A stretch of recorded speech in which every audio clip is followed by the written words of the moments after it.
¿Qué tal, estimados televidentes? En un nuevo programa de Crisis y Conflictos del siglo XX, como siempre aquí por TLV1. Y ya estamos en los finales de la guerra en Europa, o en Occidente. El comienzo del final, ¿no? En realidad, porque esto anda para largo hablar del final. Claro, haciendo una hipersimplificación, uno tendría que el año 43 fue el fracaso de la Operación Barbarroja y el comienzo del repliegue alemán, desde Stalingrado hasta la ofensiva frustrada de Kursk, la Operación Ciudadela, que, aclaremos, no fue una derrota alemana, pero fue un altísimo desgaste que no cumplió el objetivo, es decir, fue una ofensiva frustrada, en el sentido de que el derrota objetivo... fue Stalingrado, pero Kursk fue un repliegue. Por eso, Kursk fue un contraataque alemán pensando en destruir pero para el los alemanes núcleo luego fue un repliegue, porque tuvieron que ir a Italia, caía Mussolini, en fin. Sí, sí. No es que presentaron batalla hasta el final, tuvieron que suspender la ofensiva. Stalingrado fue una derrota. Kursk fue el último gran intento de una ofensiva para destruir el núcleo de los ejércitos rusos. Las pérdidas rusas, como lo hemos hablado, fueron muchísimo superiores a los alemanes, pero para los alemanes tuvo un efecto más devastador porque consumieron reservas que no tenían.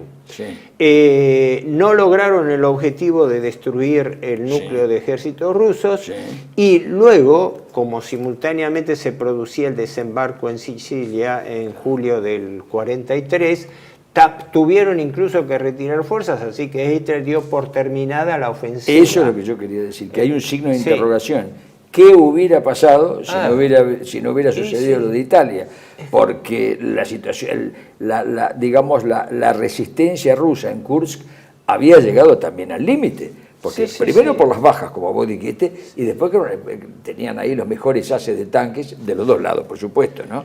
Y vos fíjate que al año siguiente viene a ocurrir lo mismo con la Operación Bagration, que fue hasta donde llegamos en el último programa del Frente Oriental, que hubiera podido ser contenida de no haber sido que simultáneamente se producía el desembarco en Normandía y en consecuencia los dos frentes neutralizaban. Sí, de todos modos la magnitud de las reservas soviéticas era impresionante. Se podía contener, frenar un tiempo, pero ya digamos, más la ayuda americana, más la falta de combustible creciente. La única, para decirlo gruesamente, la única manera de contener el avance en el este, única, en última instancia, era con una paz con Inglaterra o con Estados Unidos, o un repliegue de Inglaterra a Estados Unidos. Es evidente, porque por las reservas que él dice, es una fábrica que no cesa nunca, que está detrás de los Urales, que está en Siberia, entonces las fábricas no son afectadas. ¿Cuántos bombardeos tuvieron en Siberia? Ninguno. Sí, muy poco, fue una reflexión que me parece importante.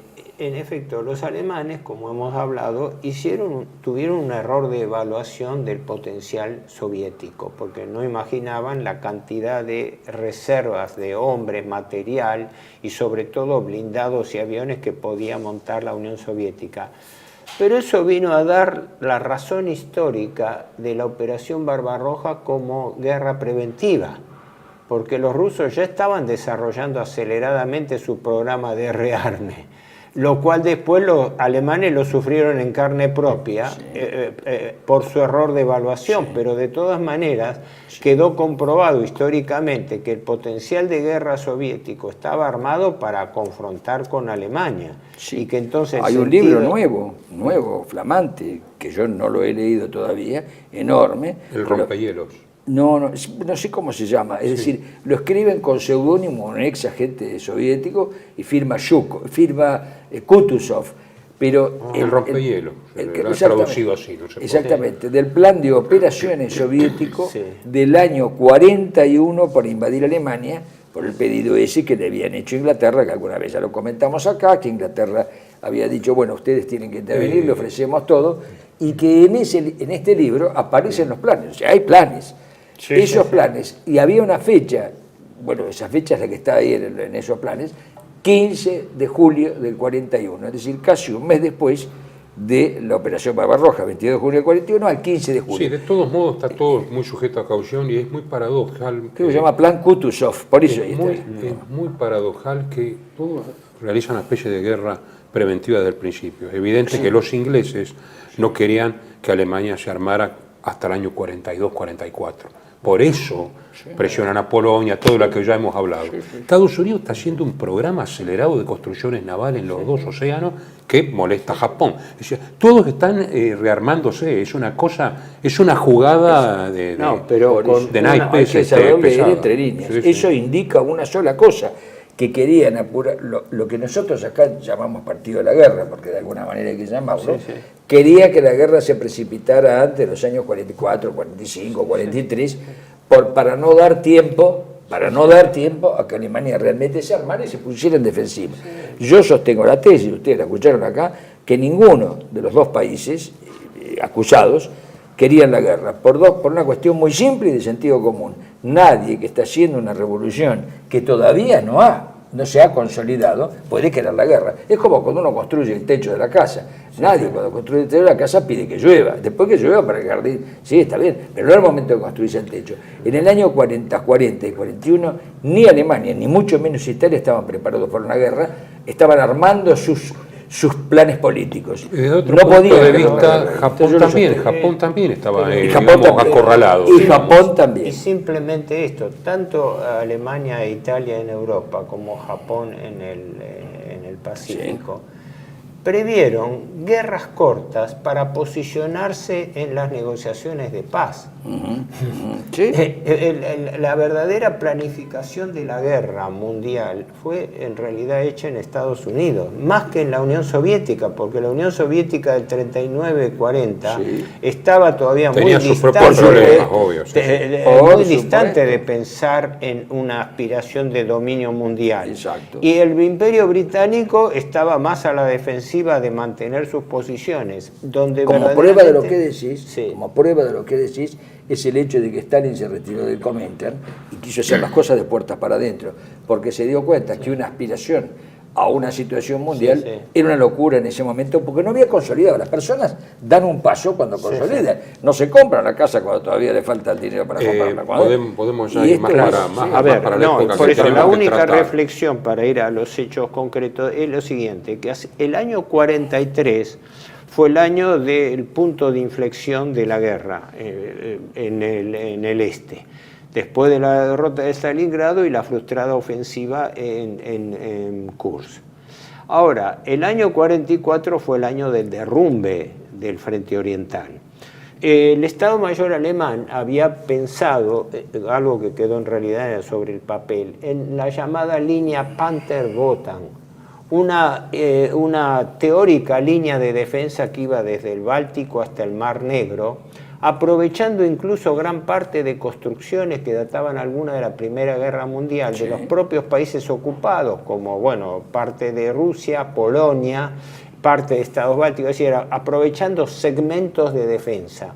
Pero no pudo ser completada porque el avance arrollador soviético, como pasó fundamentalmente en Ucrania con la ruptura del frente del Dnieper, lo impidió.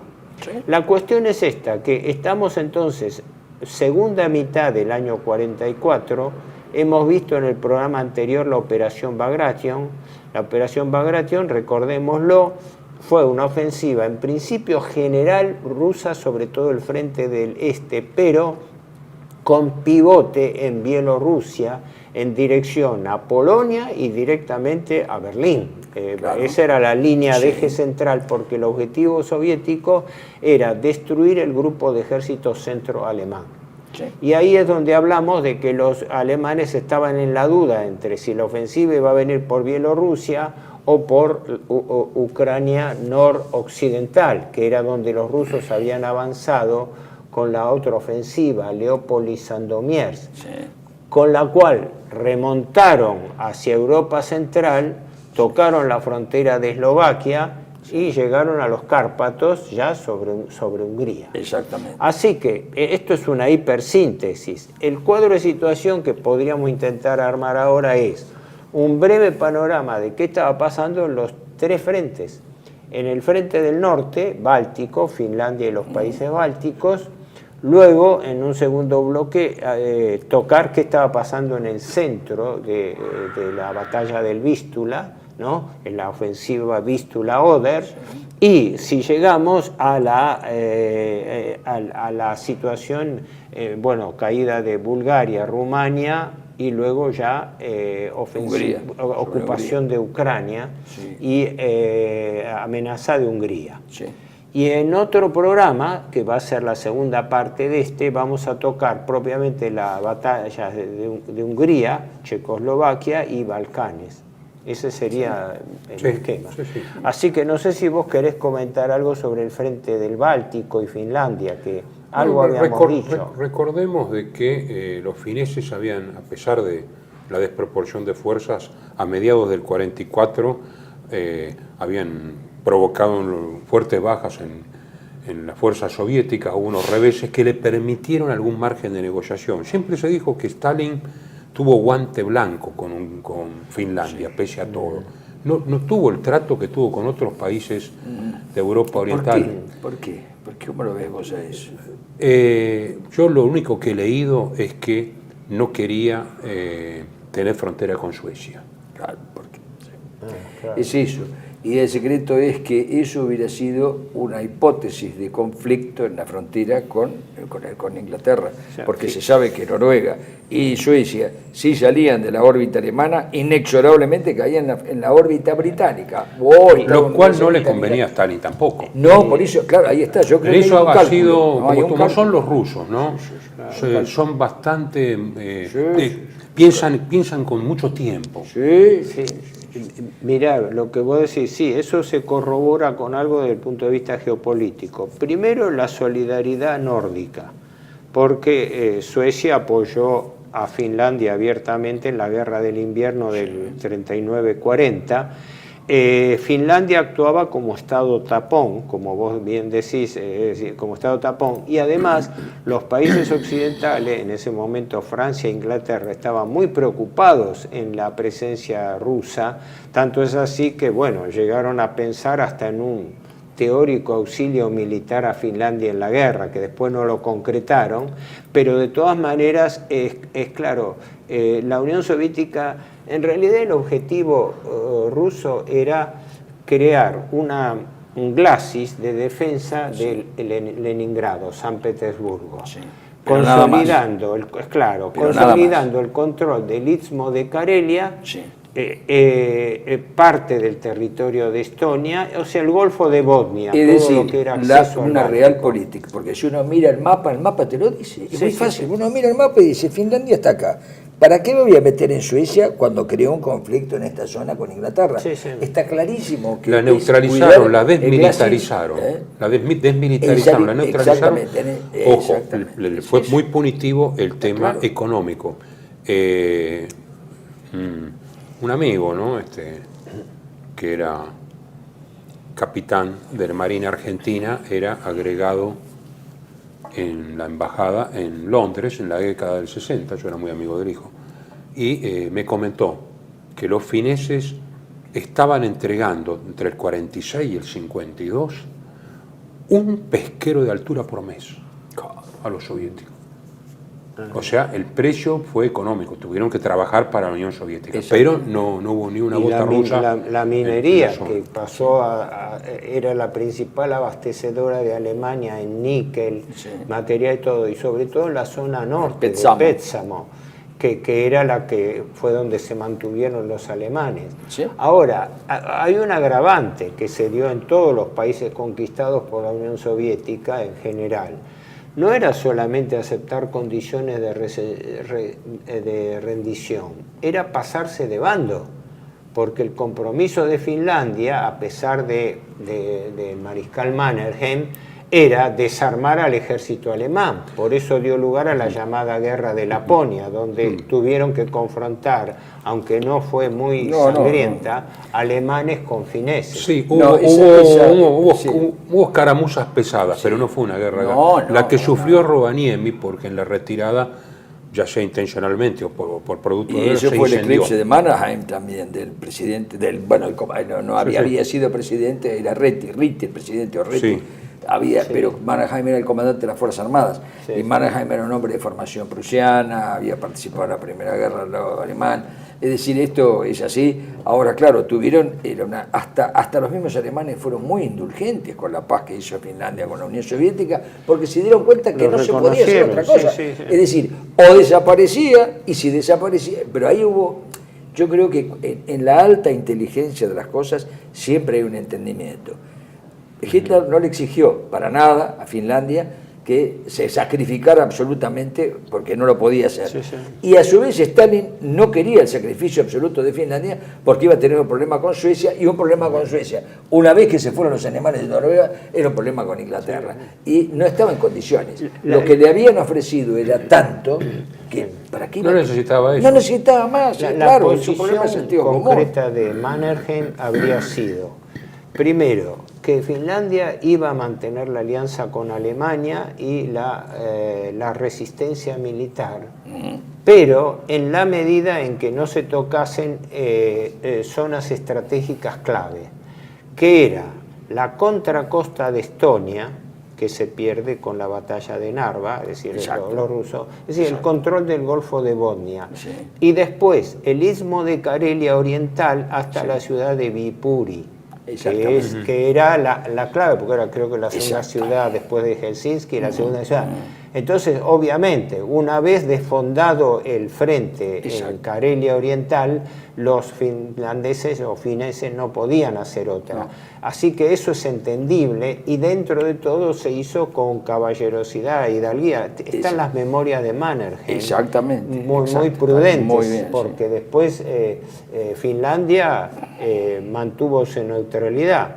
Paradójicamente la viene a vulnerar ahora con la cuestión. Ahora la viene a vulnerar, pero Finlandia mantuvo su neutralidad, como vos decís, pero estuvo permitiendo que salieran los voluntarios que se enrolaron para la batalla de Narva, porque Narva es decisiva, por eso el encarnizamiento en Narva. Narva es decisiva no solo por los tres, Estonia, Letonia y Lituania, los tres países bálticos, que son, no te olvides, esfera de influencia prusiana y germánica desde la época de los caballeros teutónicos. Por eso están las dos fortalezas ahí, en otro programa lo dijimos, ¿cómo se llama? ¿Cómo se llama? Ahí en Narva, Iván Gorod y el otro, y Hermann Fest. Esos dos castillos son un límite que viene de la época de los caballeros teutónicos. Entonces, la pérdida de ese territorio era la indefensión de Berlín y la pérdida de Prusia. Está claro que es así. Ahora, ¿quién podía jugar e interesarle esto? Es evidente que más allá de Stalin, también había un interés en destruir Prusia por parte, que era la vieja tesis que ya venía de la Primera Guerra Mundial, destruir el militarismo prusiano. Olvidémonos de lo ideológico, y para eso había que los tres países bálticos, el Istmo de Karelia, son fundamentales porque geográficamente son la clave para llegar al corazón de Prusia, que es Berlín. Por eso, ahí está el vínculo, digamos así, entre la caída de Finlandia o el arreglo de Finlandia forzoso y la pérdida de los países bálticos, porque la ofensiva soviética frontal fue arrinconar el grupo de ejércitos norte alemán contra las costas del Báltico. Por un lado, por Estonia, que se pierde después de la batalla de Narva y el acceso, pero donde la resistencia fue mayor fue en Letonia, sobre el Golfo de Riga, la capital de Letonia, y donde está dentro del Golfo de Riga la península de Curlandia, que fue donde quedaron sitiadas, pero muy fuertemente hasta el fin de la guerra, 33 divisiones con más de 200.000 hombres alemanes, que quedaron ahí, no pudieron ser capturados. Y los restos del frente de Narva, porque el frente de Narva, una vez que se destruyó, parte quedó allí y otra parte se fue a defender la posible ofensiva sobre el Oder, la inevitable ofensiva sobre el Oder que faltaba para que llegara, pero ya estaba en los planes. El reducto que, no sé, después lo vamos a ver, porque fue motivo de una discusión muy fuerte con respecto a la evacuación o no a tiempo de ese ejército. Y el tercer frente ofensiva que hicieron los rusos, siempre después de la ofensiva Leningrado-Novgorod, con la cual levantaron el sitio y se derrumbaron sobre los países bálticos, ¿no? Sobre la costa, fue la ofensiva sobre Lituania, con la batalla de Memel, en realidad, que era ya sobre el límite de Prusia Oriental, y el puerto de Klaipeda, que era clave dentro de creo que están contiguos, ¿no? Klaipeda es el puerto de Memel, que era una ciudad alemana que había sido ya motivo de controversia. Ciudad de la Liga Hanseática. De los caballeros teutónicos, primero dijimos, los caballeros teutónicos llevaron el cristianismo allí con los caballeros de Livonia, que son un desprendimiento de los caballeros teutónicos, y luego la Hansa, la línea hanseática, y esas ciudades en la punta terminaban en lo que hoy es San Petersburgo. En una ciudad que la nombramos varias veces, que está en San Petersburgo, o Leningrado en ese momento, que se llama Klausenburg. Schlüsselburg, perdón. Claro. ¿Por qué? Porque es la llave. Schlüssel es llave en alemán. Es llave de esa zona. Es una ciudad llave. Y exactamente, si vos la ves, tiene una gran fortaleza ahí. Claro que había una fortaleza, por supuesto, pero si uno mira, sigue la geografía, está claro que termina allí y que tiene un sentido esa llave. Por eso los rusos ponen San Petersburgo allí, porque es exactamente el punto clave, o es mío o es tuyo. Esto tiene ese límite, esa frontera que es medieval. Viene desde siglos. Medieval. Siempre la confrontación es la misma, digamos, la geografía es determinante. Y los dos símbolos son las fortalezas. La geografía sigue siendo determinante, pese incluso a los avances tecnológicos. Fijémonos lo que está ocurriendo actualmente. Exactamente. La geografía, nadie puede, digamos, ironizar o burlarse de la geografía. En la geopolítica, la política a veces puede renguear un poco, pero la geografía no renguea nunca, porque es... Claro. Pero yendo al problema, al cuadro de situación, ¿qué ocurre? Los rusos no solamente arrinconaron las fuerzas alemanas contra el Báltico, que Báltico es sinónimo de zona crítica para Alemania, porque era el acceso de los rusos al Báltico y por ende la exposición de los puertos del norte y de los astilleros. Una de las principales preocupaciones de Hitler fue que quedaban más vulnerables los astilleros que estaban fabricando los submarinos y los nuevos submarinos eléctricos, justamente, por lo cual ahí el rol que tuvo la Kriegsmarine, la Marina de Guerra alemana, vamos a ver también, fue extraordinario, porque la gente no sabe, fue la evacuación naval más grande de la historia que se produjo, y más no solamente de heridos militares, todo, sino de civiles, porque ahora vamos a ir más en detalle la marea de refugiados. Y solamente esta acotación final, que estrangulada la línea costera de escape, digamos así, hacia Pomerania, hacia Prusia Oriental, hacia Königsberg, la clave, porque todos estos acontecimientos se desarrollaron fuertemente entre octubre del 44 y febrero del 45, se dieron con fortísima lucha y resistencia. Sí, porque en esa fecha son las dos grandes cabezas de pueblo. Pero los rusos, cuando irrumpen la ofensiva sobre el Golfo de Riga, ahí cortan la relación entre el grupo de ejércitos norte, lo que quedaba, que pasa a llamarse ejército de Curlandia, y lo que quedaba del grupo de ejércitos centro, que se repliega para el segundo ejército en el límite de Prusia. Por fortuna, dentro de todo, para la suerte de las fuerzas alemanas, los rusos no tenían una experiencia naval muy grande y el Báltico nunca lo pudieron dominar. Es curioso, hasta el fin de la guerra. Bueno, pero vamos a ver el otro bloque. Bienvenidos a CEPA, Centro de Estudios del Pensamiento Americano. Nuevo sitio web de cursos de formación en política, filosofía, historia, literatura, geopolítica, religión, psicología y más. Cursos de formación que reflejan el verdadero pensamiento americano. Lo invitamos a elegir el curso de su agrado ingresando en www.cepa.la.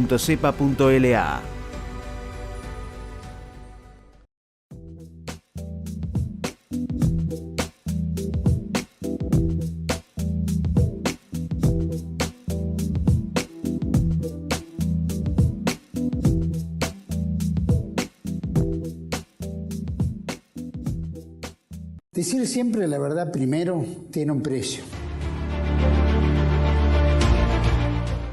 Dependemos de tu ayuda. TLB1. Toda la verdad primero.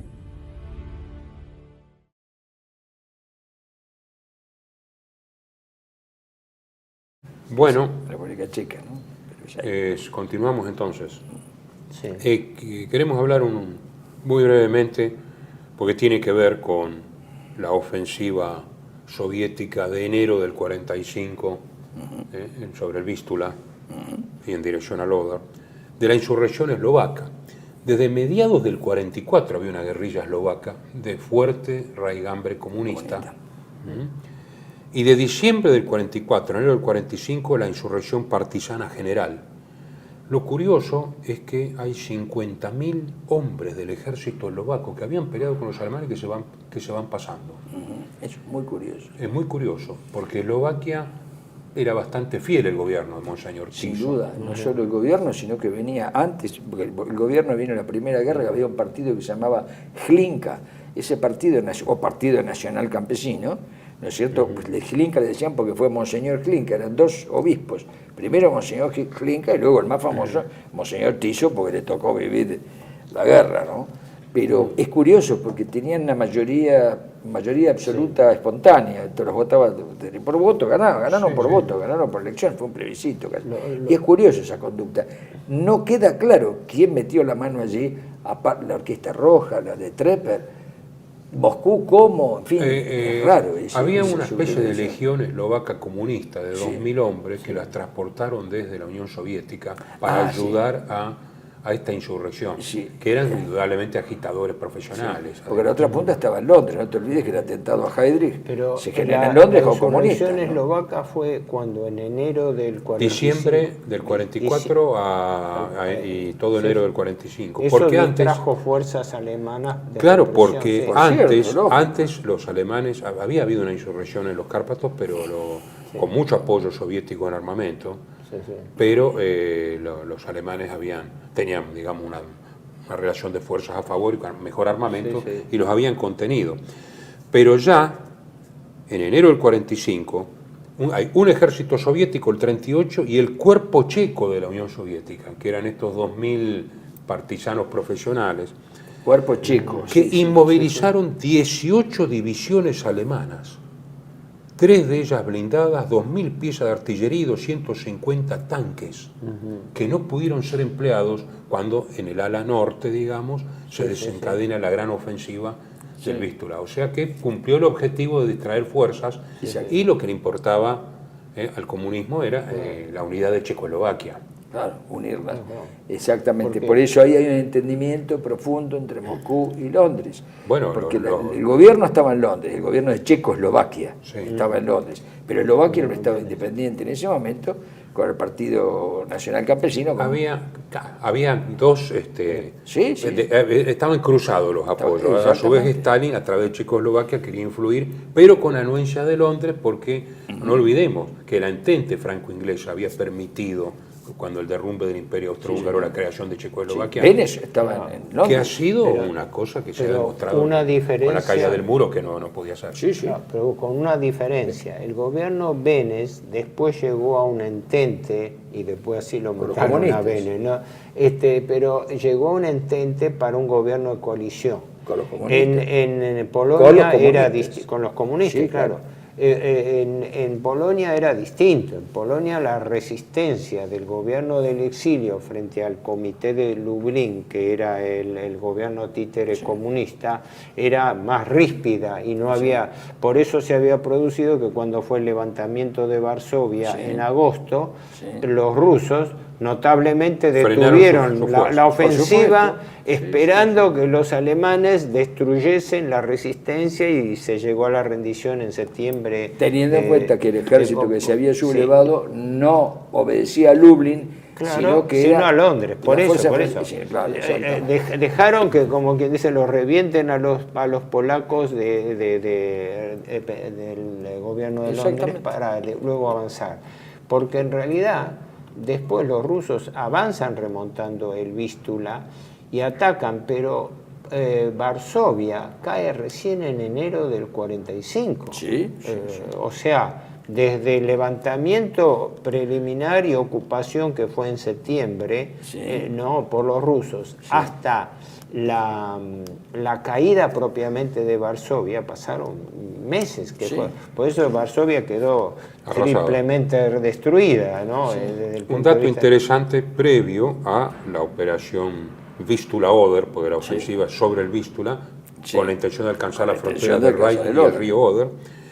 El 4 de enero el general Patton escribe: todavía podemos perder esta guerra. Después de lo que pasó, que le impresionó mucho, en Ardenas. Churchill recoge esta inquietud y le escribe a Stalin el 6 pidiéndole por favor urgentemente una ofensiva soviética, que en la película Liberación se nota cuando hay un documental alemán en Ardenas y Stalin le dice: por lo que parece, por los noticieros alemanes, los aliados occidentales están pasando un muy mal momento. No será posible una ofensiva. En realidad había una carta de Churchill. Exactamente, la película, ahora me acuerdo, la Liberación empieza con un documental y después ya aparece el actor de Ardenas. Sí. Y ya, documentales, claro. Ahora, los rusos consolidan primero su hegemonía sobre toda Polonia Oriental y ahí se reanexan toda la línea Curzon, digamos así, que era la que después mantienen la posguerra a cambio de que Polonia tome tierras en el oeste sobre la línea Oder-Neisse. Pero en ese momento el avance ruso, que estaba remontando el Vístula desde el Alto Vístula hacia Varsovia, quedó frenado allí meses por la resistencia alemana, frenando lo que era la ofensiva original de la Operación Bagration, que pensaban que iban a barrer toda la Polonia occidental y estar sobre el Oder mucho antes de lo que estuvieron. Lo que pasa es que incluso Stalin ralentiza el avance porque sabe que va a haber una operación en el oeste. Y en el fondo, así como jugaban a desangrar a la Unión Soviética, él también jugaba que los alemanes, con ese intento, además del gobierno alemán desesperadamente de tratar de una negociación incluso a fines del 44, sabían que iba a recibir una paliza el frente occidental. Entonces por eso esperan, y cuando ven que a pesar de todo vencen los aliados y les pide Churchill por favor, lanzan esa gran ofensiva con todo lo que tiene ya una abrumadora superioridad.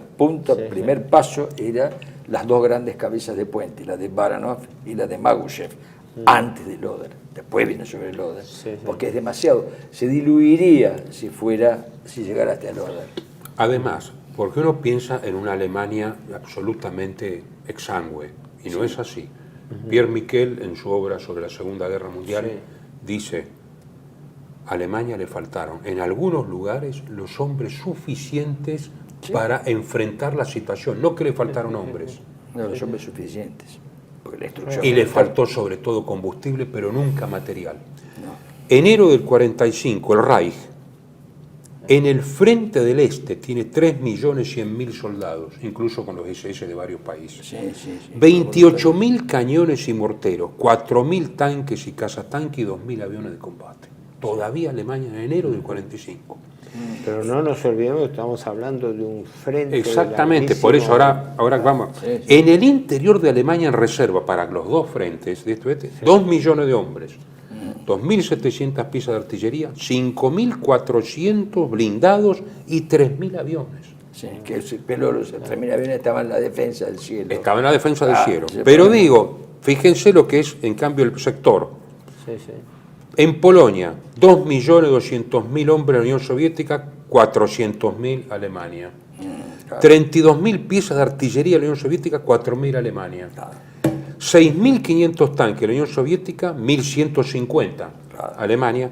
Y en aviación, 4.700 aviones de la Unión Soviética, 270 Alemania. O sea, la cantidad era enorme, pero la dispersión y lo que había que atender era inmenso. Exactamente. Está muy bien estos análisis de las cifras el amigo Lidl-Hart que sabe.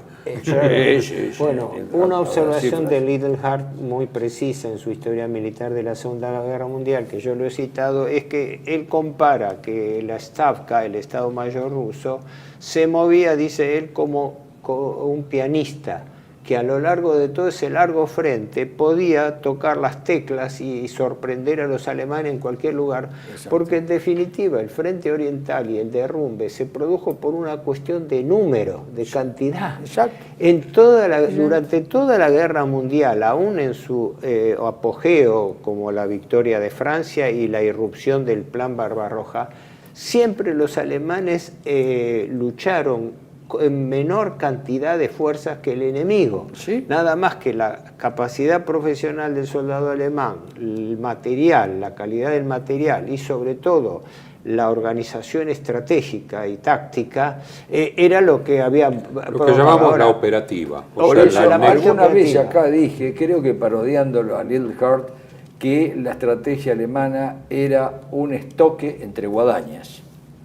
Los demás usaban las guadañas. Ellos usaban Reconozcamos que el avance en el manejo técnico de la guerra, la Unión Soviética fue muy grande entre el 43 y el 46, con una nueva camada de muy buenos conductores. Algunos venían de antes, Zhukov, Rokossov, pero una nueva camada, Bagramian, Ribalko y sobre todo Cherniakhovsky, que tuvo una muerte muy extraña. Ahora vamos a ver. Muerte rara de Cherniakhovsky, sí. No, lo que sí hay que reconocer al ejército ruso es su capacidad de rehabilitación, porque de los golpes tremendos sufridos, los rusos tuvieron que reorganizarse desesperadamente, primero desde el plano humano o el plano técnico. El plano técnico organizacional, es decir, la organización del ejército ruso y su movilización de reservas, por ejemplo, las reservas siberianas, que fueron reclutamientos bastante impietosos, ¿no? Por otro lado, porque eran... Mencionaban, por ejemplo, un detalle, que la proporción de mujeres que trabajaban en la industria, y sobre todo en la industria de guerra, suplió la mayor proporción que en Alemania y en otros países la cantidad de operarios. ¿Por qué? Porque todo hombre que estaba en condiciones de ir a la guerra lo y fue la única de las potencias involucradas que tuvo regimientos de mujeres que combatían. Llegó a tener, además no la única, ¿no? Alemania al final tuvo, acordate lo que cuenta Cornelius Ryan cuando entra en Hannover. Cuando entran en Hannover se encuentran con un regimiento y cuando lo cañonean por todos lados y aparecen los cadáveres, son todas mujeres. Pero es una excepción. Pero es una excepción. Estaban sobre todo en la antiaérea. Las mujeres estaban en la antiaérea. Eso fue una excepción. La cuestión es que no ves en este avance, a pesar de que los alemanes tenían 7 cinturones defensivos, aprovechando incluso antiguas defensas de época de la Primera Guerra, de las defensas polacas. La línea del Aida mismo es una línea que se forma sobre antiguas defensas. Claro. La línea del Aida. Y sobre todo la primera línea defensiva era del Vístula. Pero cuando uno ve 32.000 piezas de artillería contra 4.000, que eso se ve también en la película Liberación, cuando iluminan con reflectores y tira toda la artillería rusa, la primera línea es pulverizada, a pesar de que es poderosa, pero la desproporción es gigante. Incluso la aviación soviética, creció en una proporción tremenda. Bombardeos sobre Budapest, sobre Praga y hasta sobre Viena hecho por aviones soviéticos, porque normalmente el bombardeo estratégico estaba más que nada en manos de anglo-norteamericanos, ¿no? Con el famoso siempre está Mariscal Harris. El grupo de ejércitos A siempre, ¿no? En la zona, y ataca el primer frente de Bielorrusia con Zhukov y el primer frente ucraniano con Konev, varios de los mejores, ¿no? Los dos más duros son ellos. Y Rokossovsky. Y defendiendo el flanco sur, el ascendente general, luego mariscal Cherniakhovsky, llamado general T-34, ¿no? Un hombre muy joven, creo que no tenía 40 años. Que tuvo una muerte rarísima. En Königsberg, bueno, ahora cuando hablemos de Königsberg. ¿Por qué? No, comentarlo porque estamos... Bueno, cuando hablemos de Königsberg, pero el primer frente de Rusia Blanca de Zhukov tenía el 70% de todos los tanques empleados por los rusos en el frente. 45% de los hombres y 43% de la artillería. Fíjense lo que se tiró sobre el Vístula. Y en un mes habían alcanzado el Oder. Mencionar también otra cosa más. Las brigadas partisanas, porque los bosques de los alrededores de Minsk Toda la línea que va de Moscú a Minsk y de Minsk a la carretera esa que termina en Varsovia, la punta de línea de Varsovia, está llena de bosques. Esos bosques eran un hervidero de partisanos. Todas las brigadas partisanas estaban trabajando allí. Ahí los pusieron frente a los franceses. Es curioso, los franceses defendieron, creo que alguna vez lo dijimos, los franceses defendieron la línea Moscú-Minsk y la línea Minsk-Varsovia que pasaron con Napoleón, por los mismos pueblos, por el Beresina, todos esos lados pasaron los franceses. Además, ahora, los voluntarios franceses se entienden, ¿no? Bosques con nevisca y nieve ha sido un frente horrible. Sí. Claro, no nos olvidemos eso. Primero, la época del año, se estaba combatiendo entre diciembre y enero, diciembre del 44, enero del 45. En los dos frentes. En los dos frentes, pero en el frente oriental, sobre el Vístula. Nunca los rusos hacían ofensivas grandes en invierno. Se nota acá de que Stalin dice, bueno, aprovechemos, más allá de que Churchill estaría muy preocupado realmente, ¿no? Bueno, eso fue señalado efectivamente, el hecho de que los alemanes, entre las evaluaciones equivocadas, estuvo en que pensaban que el invierno iba a mitigar la ofensiva soviética. Y fue al revés, los rusos, habituados al tiempo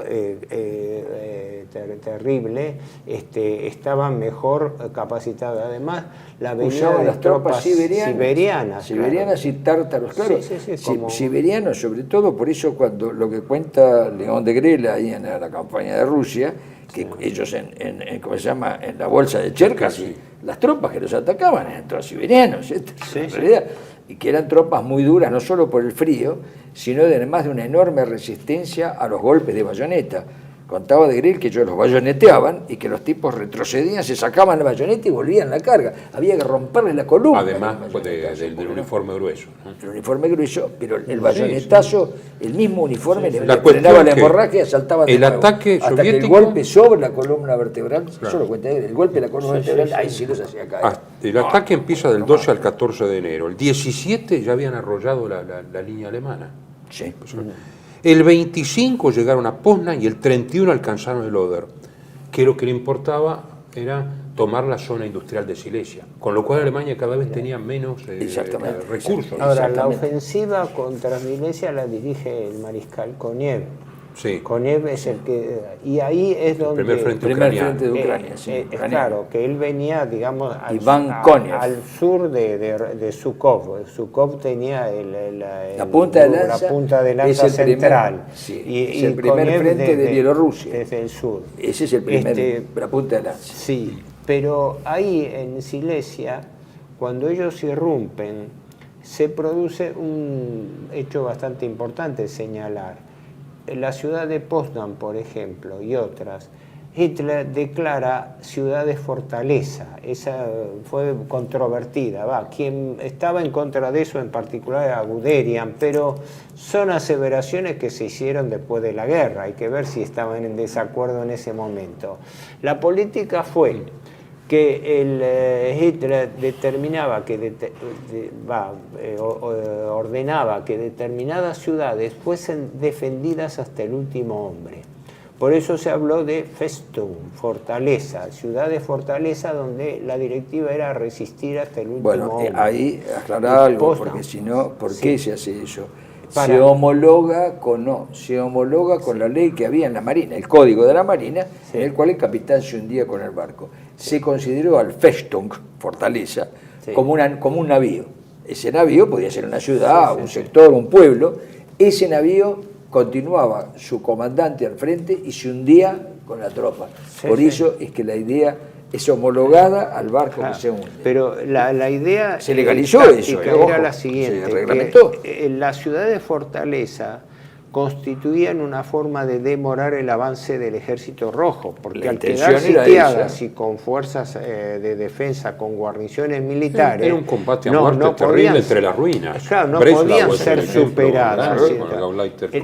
Los casos más importantes fue el de Poznan, que justamente... Y el de Breslau. Capital de Silesia, ¿no? Bratislava o... Bratislava. No, Breslau. Es Wroclaw, hoy se llama Wroclaw. En polaco es Wroclaw, sí, en alemán Breslau. Y en castellano es Breslavia. creo que Bratislavia. No, Breslavia. Bratislavia es la de Bratislavia es la de Eslovaquia. Entonces era Breslavia. Bratislava tiene dos nombres. Breslavia. Bueno, nos hicieron señas. Perdón, Bratislava es la capital de Eslovaquia. Y antes se llamaba Pressburg. Pero Breslau, Breslau es el nombre antiguo de la actual Wroclaw. Breslavia. Y Silesia una y la otra es en Eslovaquia. El grupo de ejércitos alemán en un mes perdió totalmente 35 divisiones, 25 diezmadas, incluso hasta el 60 y 70% de los efectivos. Como siempre los soviéticos pierden, por lo menos hacia arriba, pero claro, la magnitud, fíjense ustedes, eso se llamó el rodillo, ahí es donde realmente se llama rodillo, más que en Bagration, el rodillo sobre el Oder. 500.000 de hombres con equipamiento se pierden, los rusos pueden haber perdido 1 millón, pero el rodillo era tal. ¿Qué hay? Telegrama de Sir Winston a Stalin, la victoria sobre el enemigo común, de haberse frotado las manos en inglés. Usted cumplió con el pedido. Bueno, lo vemos en el próximo bloque. Bienvenidos a CEPA, Centro de Estudios del Pensamiento Americano. Nuevo sitio web de cursos de formación en política, filosofía, historia, literatura, geopolítica, religión, psicología y más. Cursos de formación que reflejan el verdadero pensamiento americano. Lo invitamos a elegir el curso de su agrado ingresando en www.cepa.la.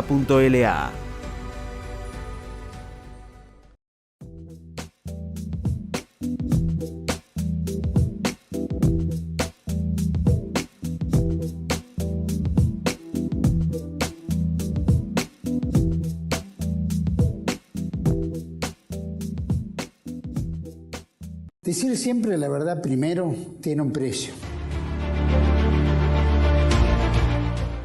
Dependemos de tu ayuda. TLB1. Toda la verdad primero.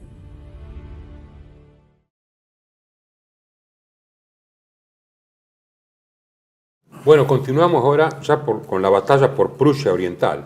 Hay un segundo ejército alemán que era el mejor dentro de todo equipado, y la famosa Panzerarmee, que reunía tropas de SS, blindados del ejército, ¿no? Del grupo de ejército centro. En Pomerania Oriental, el segundo frente de Rusia Blanca del ya mencionado en ese momento general, luego mariscal Cherniakhovsky, que desencadenó la ofensiva el 24 de enero para asegurar Gdynia y enfrente Danzig. Gdynia, Frente a Danzig el 28 y el 30 de marzo. El 18 de marzo se toma Kolberg, una gran fortaleza que da origen a una película por la guerra contra Napoleón, prusiana contra Napoleón. Y que hace crecer la figura del general Gneisenau. Gneisenau se hace famoso en la defensa de Kolberg. El burgomaestre en un momento en que los Gauleiter tenían que defender. Nettelbeck, claro. Un personaje extraordinario, ¿no? La unión esa, pues quieren poner el mando civil y el mando militar unidos, ¿no es cierto? Eso es lo que quieren hacer con la película Kolberg, que es evidente, y allí está representado por el general von Gneisenau, que ahí creció como general, era un coronel joven, y el síndico, el alcalde de Kolberg, Nettelbeck. Estos dos son los que hacen la defensa. El 24 de febrero se alcanza el Neisse, y a fin de marzo se estaba más allá de la frontera checa. Aquí la inteligencia alemana sabía lo que pasaba. Se lo esperaban, pero no podían hacer más. Todos los informes de Gehlen la cabeza de resistencia en Prusia Oriental era Königsberg, porque Königsberg era el lugar de afluencia del salvataje de refugiados, heridos, etc. Y la navegación se hacía a lo largo de la costa, y el punto central de resistencia, entiendo, fue Königsberg, que después cambia de mano y después... Y hasta de nombre, se llama Kaliningrado, la llaman después de la guerra. La inteligencia alemana sabía que tenía 160 divisiones y brigadas propias frente a 414 soviéticas en primera línea, 261 en reserva inmediata y 219 en retaguardia, o sea, 1000 divisiones contra 160. Y aquí es muy importante cómo es el choque entre ¿Ese libro es sobre Guderian? Es una biografía de Guderian, porque ¿no? está el libro de Guderian, Recuerdos de un soldado, que es la autobiografía de él. Claro, lo que pasa es que Guderian era un hombre que le gustaban las maniobras móviles, incluso siempre de retirada y contraataque, y contraataque, que en eso eran maestros, digamos, sobre todo los blindados. Perdón, aclaremos esto. El general Guderian, que fue sinónimo del arma de Panzer, de blindados alemanes, después del atentado a Hitler del 20 de julio, asumió, en circunstancias bastante comprometedoras, el comando general del ejército alemán. Sí, por supuesto. No confundamos, era el Oberkommando der Heers, o sea, había comandos de las tres armas era del el ejército. jefe de operaciones. El jefe del ejército, de operaciones del ejército. Denis lo era de la armada, y Göring, y a través también de segundo del... Muy interesante lo que dice Guderian. Y arriba estaba el Estado Mayor Conjunto, que era... Acá justamente lo que le dice Hitler a Guderian. Porque Guderian dice, mantengamos la calma, la cuestión fundamental, que esto lo cita el general Bartel Barlimon, en el cuartel general de Hitler, ¿no? Dice, la Marina, la aviación y las autoridades civiles tienen que ceder todos los camiones a las divisiones acorazadas, dice Guderian. Todo lo que necesitamos es que el Reichsmarschall dé el consentimiento. Hitler, yo mismo le doy el permiso ahora. Tenemos un Estado Mayor de Defensa y una organización que es la envidia de cualquier país del mundo, el OKB. No existe nada igual. No hablamos demasiado al respecto porque el Estado Mayor del Ejército no ha querido. Keitel, de hecho, se ha posicionado en su contra, Hitler. En realidad se ha posicionado en contra. Pero después de que hayamos luchado durante años para conseguir una organización así, la flota aérea 3 tiene un número enorme de camiones que ya no necesita. Claro, están a la defensiva total. Dice, y el jefe de Estado Mayor del Waffen, ya hemos perdido muchos utilizando esas municiones del ejército, y se negó. Claro, es decir, acá empieza ya. Dice, entonces, las fuerzas cercadas en Kurlandia deben ser evacuadas por mar. Antes de la reunión había tomado, dice Barlimon, unas copas con el embajador japonés y con Speer, con Oshima, quien estuvo presente en ella, y dice Speer en este caso. Hitler se negó, Guderian no cedía. Hitler insistía, el tono se endureció. Finalmente Guderian se opuso a Hitler una seriedad inaudita en ese círculo. Probablemente animado por las copas de la residencia de Oshima, prescindió de toda inhibición. Tenía la mirada encendida y los pelos del bigote erguidos, de pie frente a Hitler al otro lado de la mesa de mármol. Hitler también se puso de pie. Nuestro deber consiste fundamentalmente en salvar a toda esta gente y todavía tenemos tiempo de evacuarlo, Führer, exclamó Guderian en tono amenazante. Furioso, Hitler le respondió, tienen que luchar allí, no podemos abandonar la zona, pero de nada sirve sacrificar hombres de esta forma absurda, hay que hacerlo ahora, tenemos que evacuar a los soldados inmediata. Lo que ocurrió nadie lo hubiera creído posible. Por primera vez Hitler estaba verdaderamente intimidado por aquel ataque. No podía tolerar aquella insubordinación, que era más una cuestión del tono de Guderian que los argumentos en sí. Ese argumento, claro. Para mi sorpresa, Hitler recurrió a argumentos militares. Por primera vez los asuntos se habían debatido abiertamente en un círculo más amplio y se habían abierto nuevos horizontes. Sin embargo, por el acontecimiento no hubo cambio de opinión. Pero fíjense qué interesante, ¿no? Dos pesos pesados que están discutiendo. Yo el libro ese no, pero de la memoria de Guderian, de Recuerdo de un soldado, él enfatiza su discusión con Hitler por el ejército de Kurlandia, pero creo que objetivamente la cosa fue así. En un primer momento, la idea de Hitler era retener el ejército en Kurlandia porque confiaba en que podía iniciarse desde allí una ofensiva sobre la retaguardia soviética que avanzaba sobre Prusia Oriental. Sí, eso lo dice Guderian. ¿No? Esa era la idea. Sí. En segundo lugar, se confiaba en que la Kriegsmarine estaba a tiempo para poder evacuar las fuerzas en caso de trasladarlo. Después pasó el tiempo. Parte de la fuerza fue trasladada, pero una mínima parte. Quedaron 200.000 hombres, 33 en realidad, divisiones. Esas divisiones eran para contener mientras se evacuaba la población civil. Claro, quedaron en la resistencia. De la población civil. Y además retuvo fuerzas soviéticas que hubieran avanzado La biografía de Guderian, un general paso de Kenneth Maxey, un grande. Kenneth Maxey es un especialista, un oficial británico. Sí, muchos insistieron en eso, en que fue inusual la discusión, una discusión, porque después de eso Guderian fue licenciado, ¿no? Y después fue llamado de nuevo. En marzo, eso... Y fue llamado de nuevo. No, la última discusión creo que se dio en vos marzo. Estás hablando de marzo. Sí, en marzo, y después de eso se lo licenció a Guderian. Ahora, perdón, no perdamos el hilo con respecto a lo que vos estabas. Estábamos en el avance ruso sobre el Oder. Sobre Prusia Oriental. Prusia Oriental en dirección el 23 de enero, el quinto ejército blindado de la Guardia, que era una fuerza ahí, irrumpió por sorpresa en Elbing y se encerró al cuarto ejército y al tercera Panzerarme SS, aislado en Prusia Oriental, con una tenaza norte de Bagramian, que era un nuevo general de artillería muy bueno. El comandante del cuarto, Hossbach, decide romper el cerco, sin éxito. Hitler destituye a Hossbach y a Reinhardt, que era el comandante general, y lo manda a Lothar von Rendulic, que tiene un libro, Memorias, Victorias, derrotas, algo así se llama. Sí, luchas, victorias y derrotas. A Curlandia, con la orden de defender Königsberg, sí o sí, porque claro, era la llave, digamos, de toda la región, a toda costa. Königsberg quedó arrasada y los soviéticos pelearon entre las ruinas, sufrieron muchas bajas. No me acuerdo, Hanke creo que era el Gauleiter de Königsberg. Hanke había sido de Breslau. No, o Koch era de Breslau. No, de Königsberg era Koch. De Königsberg era Koch y Hanke en Breslau. Erich Koch. Sí. Erich Koch era el Gauleiter de Königsberg. Y aquí es donde el famoso general T-34, Sharapov, es el único que conozco, biógrafo que fue traducido al castellano, se llama General T-34, soy Tchaikovsky. Hay visiones encontradas. La historia oficial soviética dice que cayó un morterazo cerca del coche de comando y una esquirla lo hirió mortalmente. A Cherniakovsky, que era un nuevo comandante muy...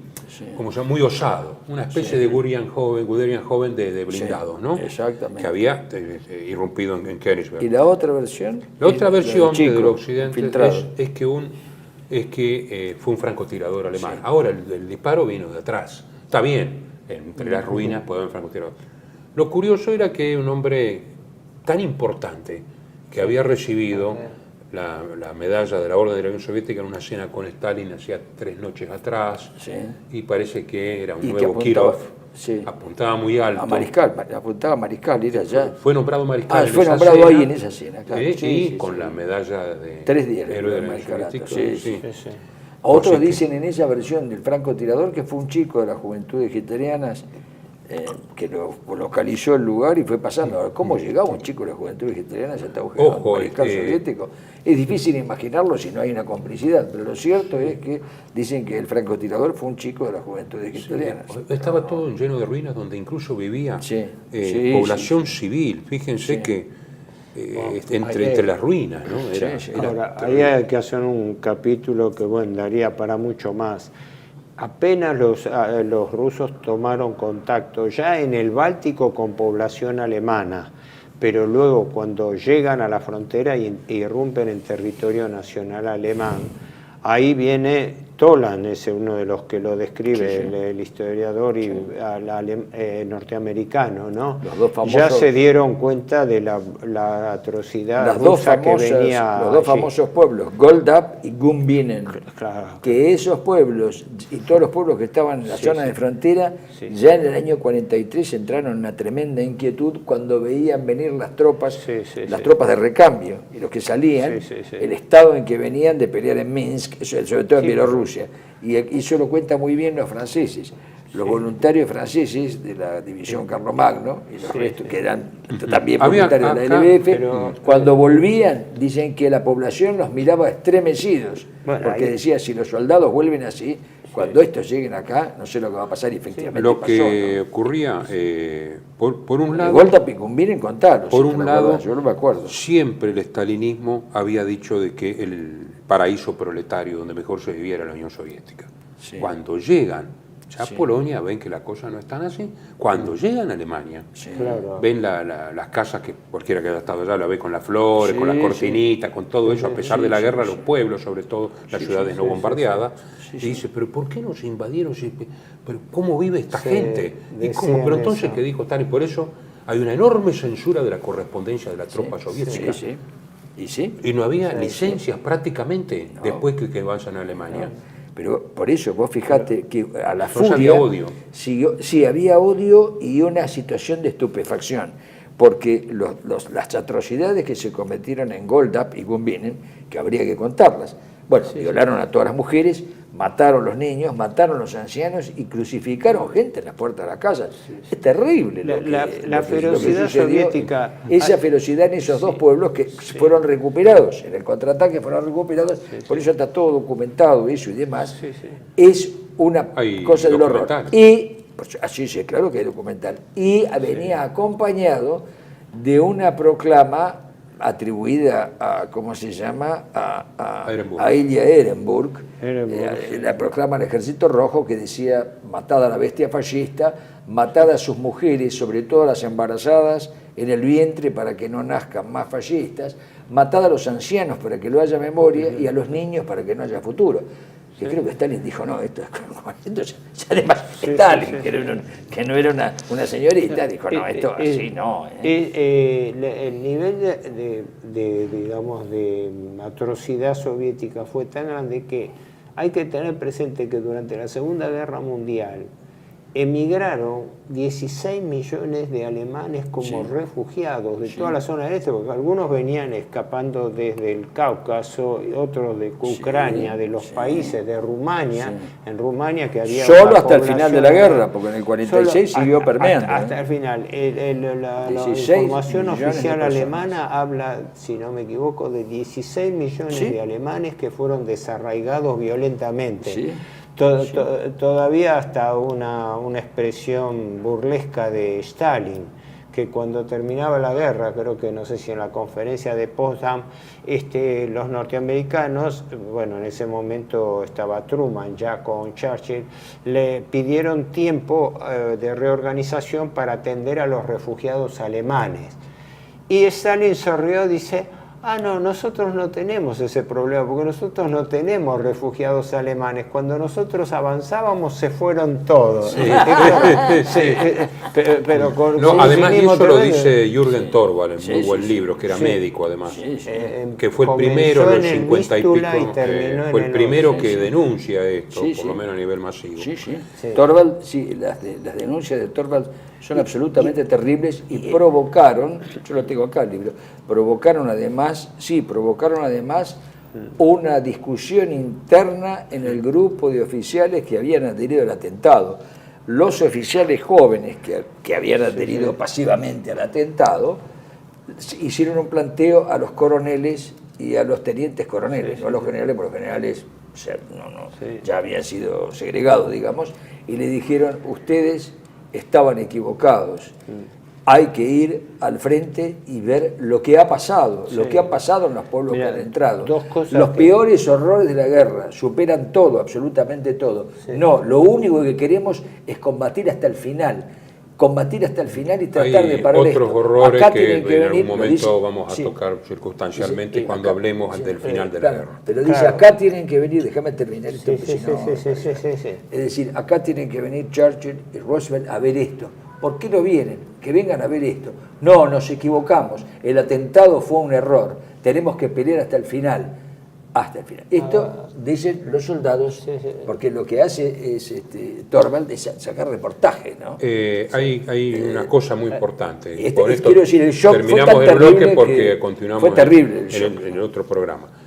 En el 41-42 los rusos occidentales habían muerto en gran cantidad. Lo que venían eran los asiáticos, que eran gente absolutamente primaria e ignorante. Ellos creían que la bombita de luz daba luz en cualquier lado. Creían que una canilla podía dar agua en cualquier lado, a ese nivel. Entonces esta gente a la cual se le permitía mezclar el vodka con el combustible. Claro, incluso como los blindados eran los rusos más cultos, y eso también lo dice Torbe, lo dicen varios, muchas veces los que entraban a los blindados les decían, váyanse, que vienen los bestias, los mismos rusos.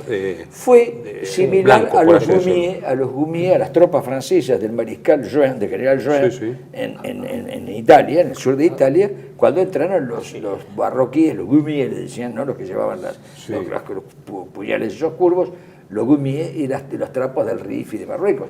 Y bueno, los marroquíes y los argelinos entraron allí, fue una cosa horrorosa. Además le dieron licencia. Dos cosas importantes. Una, los testimonios de Toland son importantes porque Toland recoge testimonios de prisioneros norteamericanos de la aviación que en ese momento eran retirados por los alemanes, aunque en inferioridad de condiciones, porque decían que en realidad los prisioneros de la aviación norteamericana protegían a los guardias, porque iban dos guardias que estaban más temerosos de caer en manos de los rusos y los norteamericanos.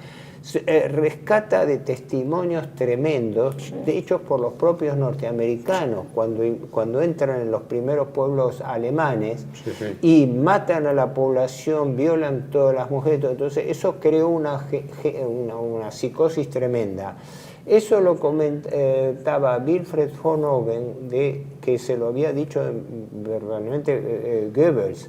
Goebbels fue el primero que tomó conciencia de cuál era la gravedad de la situación y se estableció una discusión interna sobre si había que advertirle o no a la población lo que se venía, porque hasta entonces estaban tratando de contener las informaciones, pero cuando empezaron a aparecer los refugiados, apareció en los últimos Wochenschau, tuvieron que blanquearlo y potenciarlo todavía.